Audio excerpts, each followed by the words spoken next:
Have you ever felt like you were walking on eggshells in your relationship, questioning whether or not this relationship is harmful or if it's healthy? Today, you can stop second guessing yourself because we're going to break down specifically what are the signs of a toxic relationship. So you guys sit back, relax, and we're going to talk about it right now. So we may wonder why, why even bother to know if you're in a toxic relationship or not? Well, here's the thing, point blank period. You need to know if you're in a toxic relationship. One, so you know you're not wasting your time. Two, you know you're not causing additional harm to yourself. And three, you can live the life that you really want to live. Because being in a toxic relationship does not allow you to really live the life that you really want to live. So the first sign of being in a toxic relationship is constant criticism. Now, if you're consistently being criticized, now this isn't constructive criticism or constructive feedback. Instead of getting constructive criticism or constructive feedback, your partner is consistently, and it's a consistent thing that they do. They continue to belittle you. They continue to tell you you're doing everything wrong. They never tell you you're doing anything right. They may insult you, undermine your self-worth, your self-image.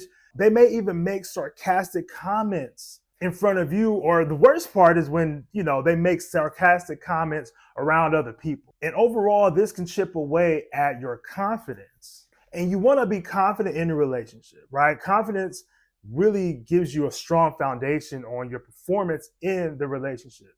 Being constantly criticized or just being constantly judged, I guess we can use that word as well too, like constantly judged in a relationship is not a good feeling, because if you're always being told the things you're doing wrong and the things you're not doing right, and you're never told like, hey, you're doing a good job at this, or hey, I appreciate you for doing this, or hey, thank you for, being who you are in this relationship, and all those great things. If you're constantly being criticized, this is a sign that you're in a toxic relationship. Ooh, the next one, the lack of trust. The lack of trust in a relationship is a sign that the relationship is toxic. Trust is one of those fundamental things that you need in a relationship in order to have a healthy relationship. Many times, relationships do not have the foundation of trust, whether that's infidelity, cheating, or lying in the relationship.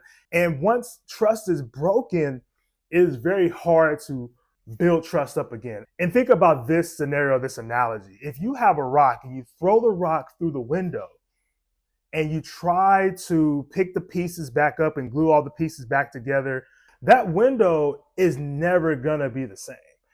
There's gonna be pieces, there's gonna be lines, there's gonna be cracks, and every time you look out the window, you're gonna be reminded of that rock or that stone being thrown through that window. When you have a lack of trust in a relationship, that is what usually happens. You're trying to pick up the pieces and trying to build back the window when essentially the window may just need to be replaced. Whether that is you guys not actually being in the relationship or building up a new foundation of trust. And the lack of trust can lead up to controlling behavior, such as, your partner going through your phone, always questioning what you're doing, checking your social media. So the toxic traits are the traits that lead to the toxic behavior, and that always needs and demands reassurance in a relationship. If you're demanding reassurance in a relationship all the time, that is a toxic trait, because you're constantly being nagged, you're constantly being pulled, you're constantly being dragged down by the weight of always having to prove yourself. And if you're always having to prove yourself in a relationship, this is considered a toxic relationship. The next one, emotional manipulation. Let's talk about emotional manipulation. You guys probably know emotionally manipulation, better known as gaslighting. Gaslighting is a form of emotional manipulation because what it does is it distorts the reality of what's really going on based on how the person is perceiving what's going on, trying to make their world real to you. Now, toxic partners in toxic relationships use emotional manipulation to get their way. Point blank period. Like, emotional manipulation is used to get your way. Thinking about the word manipulation and using someone's emotions to get what they want, that is dangerous. That is dangerous. Manipulation in itself is dangerous, but when you're plugging at someone's emotions to get what you want, that's another whole form of manipulation. And we see this all the time, not specifically just in relationships, but if this is happening in your relationship, you can deem this relationship as being toxic. This next one, isolating from friends and family. Now, I'm going to break this down just a bit, because when we talk about isolating from friends and family, this doesn't necessarily mean that you're, prioritizing the relationship over your friends and family, or or maybe you guys haven't been spending more time together, so you guys decide to be together as opposed to like going out with your friends and meeting up with your family. The toxic part more so is when your partner is putting controls and limits to your interactions with your friends and family. This isn't a collaborative event. What it is your partner's telling you like, hey, no, you need to stay home instead of being with your family, or you need to stay home instead of going out with your friends. This is the red flag in a relationship. And think about this. And I want you guys to really key in on this. Think about this, right? Think about this, and bear with me when I say this. When a partner is trying to pray you away from your family and your friends, this creates an environment in which you're more dependent on them. And this is a tactic that is done through toxic people that are in toxic relationships, that they want to try to control you by separating you from your support system, meaning your family and your friends. Now, if this is happening, you have to know that this is a sign of a toxic relationship, and this could be deemed as being a toxic relationship, because since you don't have your family, your friends, or your support system, you are now dependent strictly on them. And if you're dependent strictly on them and they're a toxic person, it's not going to end well. It is not going to end well. So you need to really consider if this person is praying you away from your family and your friends and your support system. And if they are, you have to make a conscious decision on whether or not you want to stay in this relationship or not, because it is a toxic relationship. The next one, constant drama and conflict. There is no conflict resolution in the relationship. There is none.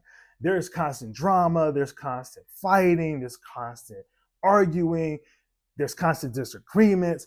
There are things that happen in a relationship that are ongoing, that are not healthy. Now, granted, it is okay to argue in a relationship. It's okay. It's healthy to argue in a relationship. It's okay to have disagreements. But when it's consistent and it's persistent and the drama keeps coming and it doesn't stop, that is a toxic relationship. And this leads to feeling drained, feeling like you're on an emotional roller coaster. It leads to so many different things that doesn't allow you to be in a healthy relationship when you are consistently dealing with drama and conflict. The next one is feeling like you're drained.